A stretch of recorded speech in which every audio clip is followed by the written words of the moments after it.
ಎಲ್ಲರಿಗೂ ನಮಸ್ಕಾರ.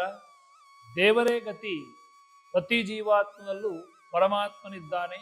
ಯೂಟ್ಯೂಬ್ ಚಾನಲಿನ ಎಲ್ಲ ವೀಕ್ಷಕ ವೃಂದದವರಿಗೂ ಕೂಡ ಡಾಕ್ಟರ್ ಶಿವರಾಮ್ ಭಟ್ ಮಾಡತಕ್ಕಂತಹ ಅನಂತ ನಮಸ್ಕಾರಗಳು. ಜನವರಿ ತಿಂಗಳಿನ ವೃಷಭ ರಾಶಿಯ ಭವಿಷ್ಯ ಹೀಗಿದೆ. ಉದ್ಯೋಗದವರಿಗೆ ಸಂಬಂಧಪಟ್ಟವಾಗಿ ಹೇಳಬೇಕು ಅಂತ ಹೇಳಾದ್ರೆ, ನಿಮ್ಮ ಪ್ರಯತ್ನ ಈ ತಿಂಗಳಲ್ಲಿ ಎಷ್ಟೇ ಇದ್ದರೂ ಕೂಡ ಅದು ಕಡಿಮೆಯಾಗಿ ಕಂಡು ಬರುತ್ತದೆ. ಪ್ರಯತ್ನಕ್ಕೆ ತಕ್ಕದಂಥ ಫಲ, ನೀವು ಶ್ರಮವನ್ನ ಹೆಚ್ಚು ಪಟ್ರೆ ಅದಕ್ಕೆ ಅಧಿಕವಾದಂಥ ಫಲ ಪ್ರಾಪ್ತಿಯಾಗತ್ತೆ. ಹಾಗೇಳಿ ತಿಂಗಳಿನ ಅರ್ಧದ ನಂತರ ನೀವು ಮಾಡತಕ್ಕಂತಹ ಕೆಲಸ ಕಾರ್ಯಗಳಲ್ಲಿ ಶನಿಯು ಧನಾತ್ಮಕವಾದಂತಹ ಫಲವನ್ನ ಕೊಡ್ತಾನೆ. ಮೊದಲು 15 ದಿವಸಗಳ ಕಾಲ ನೀವು ನಿರುತ್ಸಾಹಕರಾಗಿದ್ದರೂ ಕೂಡ ಆಮೇಲಿನ 15 ದಿವಸಗಳಲ್ಲಿ ಧನಾತ್ಮಕವಾದಂತಹ ಹೊಸದಾದಂತಹ ಲಾಭವನ್ನು ನೀಡತಕ್ಕಂತಹ ಕೆಲಸಗಳಾಗಿರಬಹುದು, ನಿಮ್ಮ ಸಹಾಯವನ್ನು ನೀಡತಕ್ಕಂಥ ಸನ್ನಿಮಿತ್ತರಿಂದ ಇನ್ನೂ ಹೆಚ್ಚು ರೀತಿಯಾದಂತಹ ಸಹಾಯವನ್ನು ಪಡೆದು ನೀವು ಅಧಿಕವಾದಂತಹ ಕೆಲಸದಲ್ಲಿ ಲಾಭವನ್ನು ಪಡಿತೀರಾ. ಆ ಲಾಭದಿಂದ ನೆಮ್ಮದಿಯುತವಾದಂತಹ ಜೀವನವನ್ನು ನೀವು ನಡೆಸ್ತೀರಾ.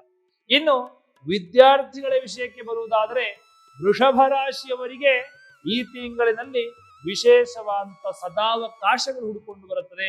ನೀವು ಬೇರೆ ಬೇರೆ ರೀತಿಯಾದಂತಹ ವಿದ್ಯಾಭ್ಯಾಸದ ಒಟ್ಟಿಗೆನೆ ಬೇರೆ ಯಾವುದೇ ಒಂದು ವಿಭಾಗದಲ್ಲಿ ನೀವು ತೊಡಗಿಕೊಳ್ಳುವುದಾದರೂ ಕೂಡ ಆ ಕ್ಷೇತ್ರದಲ್ಲೂ ಕೂಡ ನಿಮಗೆ ಒಳ್ಳೆಯ ಯಶಸ್ಸು, ಕಾರ್ಯಲಾಭವನ್ನ ಪಡೆಯುತ್ತದೆ.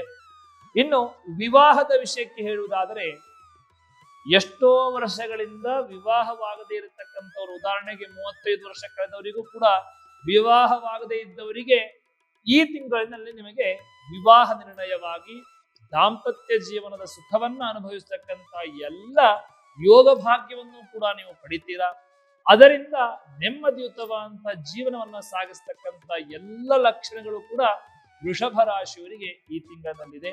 ಇನ್ನು ಆರೋಗ್ಯ ಸಮಸ್ಯೆಯಾಗಿ ಪಂಚೇಂದ್ರಿಯಗಳು, ಕಣ್ಣು, ಕಿವಿ, ಮೂಗು, ಬಾಯಿ, ನಾಲಿಗೆ, ಚರ್ಮ, ಈ ಸಂಬಂಧವಾಗಿ ಸ್ವಲ್ಪ ಅನಾರೋಗ್ಯಗಳು ಬರಬಹುದು. ಚರ್ಮಗಳು ಒಡೆಯತಕ್ಕಂಥದ್ದಾಗಿರಬಹುದು, ಅಥವಾ ಕಣ್ಣಿನಲ್ಲಿ, ಮೂಗಿನಲ್ಲಿ ನೀರು ಸುರಿತಾ ಇರತಕ್ಕಂಥದ್ದು ಈ ಸಂದರ್ಭದಲ್ಲಿ ಆಗತಕ್ಕಂಥ ಸಾಧ್ಯತೆಗಳಿದೆ. ಹಾಗಾಗಿ ವಿಶೇಷವಾಗಿ ಲಕ್ಷ್ಮೀನಾರಾಯಣನ ಆರಾಧನೆಯನ್ನ ಆರೋಗ್ಯ ಸಂಬಂಧವಾಗಿ ಸಂಕಲ್ಪವನ್ನ ಮಾಡಿ ಪಾರಾಯಣವನ್ನ ಮಾಡಿಸ್ಲಿಕ್ಕೆ ಆದ್ರೆ ಪಾರಾಯಣವನ್ನ ಮಾಡಿಸಿ. ಒಂದು ವೇಳೆ ಆಗ್ಲಿಲ್ಲ ಅಂತ ಹೇಳಾದ್ರೆ ಬೆಳಗಿನ ಜಾವ ಸ್ನಾನವಾದ ನಂತರ ದೇವರ ಬಳಿಯಲ್ಲಿ ನಿಂತುಕೊಂಡು ಅದನ್ನ ನೀವು ಕೇಳುವುದರಿಂದಲೂ ಕೂಡ ವೃಷಭ ರಾಶಿಯವರಿಗೆ ಈ ತಿಂಗಳಿನಲ್ಲಿ ಶುಭಾಶುಭ ಫಲಗಳು ತುಂಬಾ ಚೆನ್ನಾಗಿ ಕಂಡು ಬರ್ತಾ ಇದೆ. ಎಲ್ರಿಗೂ ನಮಸ್ಕಾರ.